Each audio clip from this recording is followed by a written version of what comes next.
saying, and nobody seems to understand it. I say money's not real. And people say, what do you mean money's not real? Money's not real. Money isn't real. It's just numbers. It's all fucking invented. It's printed from the sky. It's garbage. Easier than ever before to make money. People don't even think about this stuff. They don't use their brain ever. They don't ever look around and realize how they're spending their money. They don't look around and look at which businesses are successful. They don't look around and pay attention to anything. They don't look at the world and all the things that are happening and how it can benefit them. Me and my team, we're watching the news. Okay, how can that make us money? How can that make me money? How can that make me money? Right. It's a different attitude. They know all about the football results. Right, They know all about Rihanna. Yeah. They know all about that crap, all about Love Island. So if you're gonna be a lazy dummy watching Love Island and not paying attention every time you spend money and not try and think and use your brain, guess what? I don't have a clue how the average person is still surviving. I don't get it. Like 25, 30 grand a year in the current world is such a tiny amount of money. It's, man, it's about to be worse than ever before.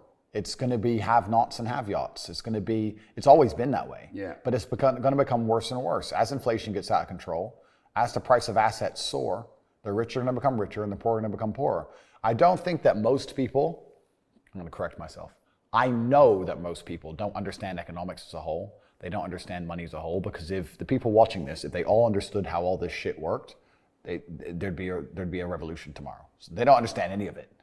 But it's very difficult for a government to even pretend to give a shit about the average person to me, because I understand how all this works. So the government comes along and decides to give out free money. The average person in the middle or at the bottom goes, wait, free money, government cares about the poor person. No, they don't. Let's keep it very simple. Let's say they gave every person in the UK £1,000. They're either gonna save that money or they're gonna spend that money, or they're gonna, let's say, invest that money. If they spend that money, which is what 90% of them would do, it goes to corporations, making the corporations filthy rich. The stock price of Amazon during COVID went to the moon because everyone's sitting at home bored, just buying stuff, right? So there's less corporations than there are people. So let's say you give everyone in the UK £1,000. A lot of that money goes to one guy, Jeff Bezos. The rich get richer, just like before.